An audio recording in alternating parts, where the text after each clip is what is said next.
По случаю 300-летия со дня рождения Махтумкулив Раги сферами культуры, науки и образования на площади перед Ашхабадским памятником Махтумкулив Раги было организовано музыкально-песенное торжественное мероприятие. Выступавшие поэты, писатели, работники культуры, искусства, науки и образования отметили важность поэзии Махтумкулив Раги в совершенствовании таких качеств общечеловеческого значения, как гуманизм и патриотизм. Также они подчеркнули мировую славу и авторитет поэта-мыслителя. Şen ýyldan bäri şu ýerde goşak ýanymada men özüm bagtata edýän.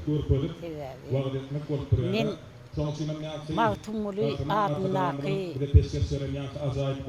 har kala bayram alamda men şeýle buwunjumy şeýle bir köňlümiň böwnümiň asmana galanny men hiç atan ýadymdan çykarmaýar. Торжество сопровождалось выступлениями артистов театра, известных солистов, исполнивших прекрасные песни на стихи Махтумкулив Раги и современных поэтов. Прозвучали слова искренней признательности в адрес национального лидера туркменского народа и уважаемого президента за проводимую масштабную работу по широкому изучению и популяризации богатого литературного наследия Махтумкулив Раги.